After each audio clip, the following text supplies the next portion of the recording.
This week, why it's time for borrowers to lose the reverse mortgage shame.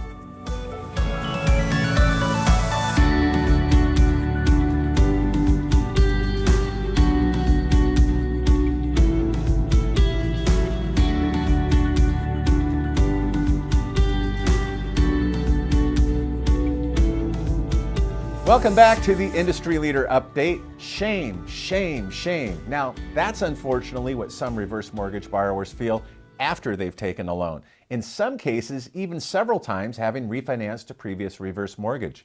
While reverse mortgage borrowers are not being paraded through jeering crowds on the street, many still attach a stigma of failure or embarrassment for having taken the loan. And why is that? Well, to explore that question, Alissa Prieto from Longbridge Financial is joining us. And Alissa, I just wanted to say I really appreciated watching your participation in a roundtable, really opened my eyes. So tell us a little bit about your experience, the story that you shared on a previous roundtable. Great. Thanks, Shannon. Thanks for having me. Yeah, I just wanted to start exploring shame behind reverse mortgages because I've been in this business 20 years, and I would have thought that after 20 years we would have gotten past this, but it still seems like there is a stigma behind reverse mortgages, and I'm trying to understand why and what we can do to change that. I was at one of my kids' friends' birthday parties, and one of my dear friends who knows what I do, who we talk about mortgages, we talk about real estate. She happens to be a teacher, but she's knowledgeable about the mortgage industry. And she had a good friend who she spoke with who has a reverse mortgage. And that friend of hers was ashamed to express that she had a reverse mortgage. And so I said, "Well, why?" And she said, "Because her loan balance is now $800,000." She said initially it was only $80,000, but now it's grown. And I said, "Okay, well, when did she take out the reverse mortgage?" She said, "Well, sometime in the 90s." I said, "Okay." And then I said, "Well, what's her home worth now?" And she said around 1.6. I said, "Okay."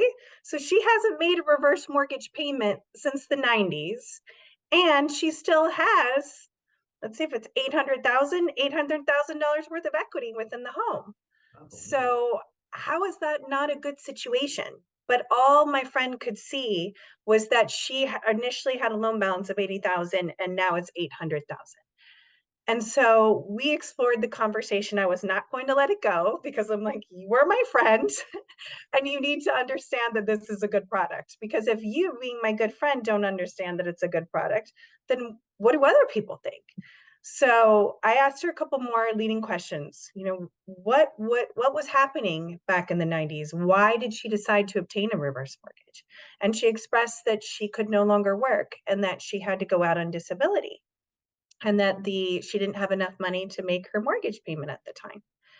And so I said, "Okay, well, if she had sold her house at that time, maybe she would have sold it for 300,000. So maybe she would have had to, maybe after the expenses of closing costs, movers, realtor, maybe she has 200,000 left over. Where would she be now? Where would she be living now? She would have been paying rent somewhere. So she wouldn't have $800,000 worth of equity and she'd still be making a payment. So the other alternative would have been she could have reached out to her heirs and said, "Hey, can you help me out? I can't make ends meet." But how long would that have lasted? Yeah, she wanted to get, down to the facts. I said, "Look, we're having hypothetical conversations. I don't know, the true value of the house or what it was worth and what it is now, but, these are all the numbers that she's expressing." And I could have focused on that and really drilled down and tried to drive the point home, but what I was focusing on was the perception. Why is this borrower feeling this way? And so after I did explain it to her, she said it did make sense, but I wanted her to go have that conversation with her friends and Right. be like, "You need to understand that this is a great thing," so that she can start telling all of her friends. And that's what I want us to do as an industry. And I want to encourage all of us loan officers out there and work together, come up with ideas. Let's talk to NERMLA. Let's talk to our investors such as Longbridge and find out what can we do. Is there a marketing campaign? Is there Something we should be expressing or telling, or should we encourage all of us as just people, citizens of our community, to go out and tell all of our friends what we do and to tell all of our friends the story? Should we start with our family? Should we start with our friends? I assume most loan officers have, because that's what we do. We like to talk and we like to sell to everybody, but maybe we need to do a better job, or maybe we need to tell better stories. I think telling a story is a great way to expose the truth of the reverse mortgage while overcoming the misconceptions as he did. In fact, I was thinking as you were speaking that it's odd that you never hear anyone with a 401k or an IRA saying that they're ashamed that they're spending down the account's accumulated value. Really, when's the last time that we've heard someone say, I had $700,000 in my IRA when I retired, but now that I'm 80, I only have 200,000, and as if it's really a sign of failure. What are your thoughts? Right, because your home is an asset. I mean, when you meet with your financial planner, that is included in your net worth. It's an asset. So why not use it as a financial tool? I think we've done a lot in the industry. I want to give Nirmala and everybody else credit. Jim Mahoney from back in the day from Financial Freedom, I want to give him credit for what he's accomplished with reverse mortgages, all the protections that we put in place, especially surrounding non-borrowing spouses. However, the one thing that we probably haven't done a good job of is when we've been advertising these loans, we've said, oh, are you strapped for cash? Do you need help? We've used it as a needs-based tool. And there are people out there that are like Wade Pfau that are trying to change it to be a want space or a financial tool. But that really hasn't taken off. And so why hasn't that taken off? Is it because of years of perception of this is a needs-based loan? Or Yeah. are we just not saying the right things? Are we not telling the right stories? I believe you're onto something here, Alissa, when you said that our industry's messaging and advertising from many years ago, in a sense, is actually working against us and attracting the non-needs-based borrower of today. Right. Yeah, sense of embarrassment that I mean, it's probably, part of society, like everybody says, back in the day in the 1950s, you must pay off your loan. You can't have any debt. To have debt is a bad thing. Where we look at today's society and what we do, a lot of people have debt. There's a lot of people trying to keep up with the Joneses. And, I want to keep up with the Joneses. I like nice things. I want my little golf cart in the neighborhood. But, some debt is good.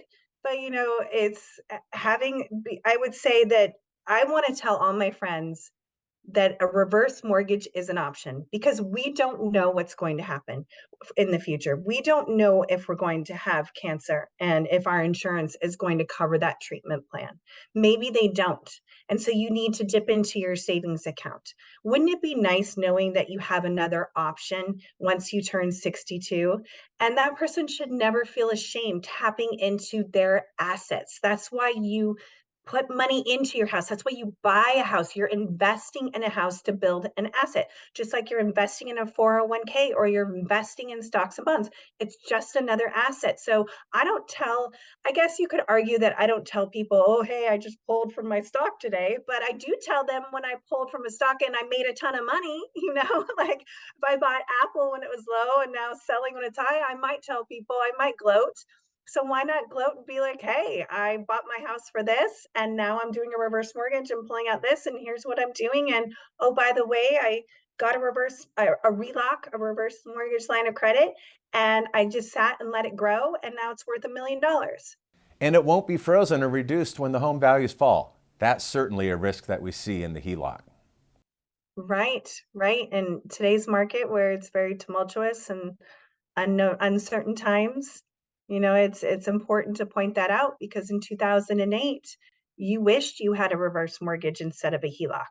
And I think that's what a lot of seniors will do, is they won't look at a reverse because of all the shame, and they think, oh, well, I'll just do a HELOC. And it's not, it's just a Band-Aid.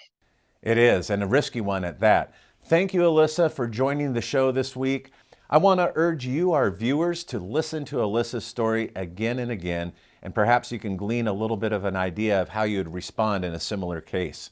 Now, these misconceptions we know are widespread. So perhaps asking those who attach a sense of shame in getting a reverse mortgage, ask them if they'd feel the same way in drawing down their IRA or 401k. And that concludes this week's episode, and we would ask that you would share today's episode on your LinkedIn and Facebook profiles so other mortgage professionals you know can benefit from what you saw today. Also, be sure to subscribe to our YouTube channel and smash that like button if you do appreciate the work that we do here at HECM World. And catching up on your reverse mortgage news is just as simple as hitting the play button. You can listen to our weekly reverse mortgage podcast on HECMWorld.com, and Apple users can listen and subscribe on iTunes. Thank you for joining us, and be sure to return next week for more reverse mortgage news, commentary, and analysis here at HECM World.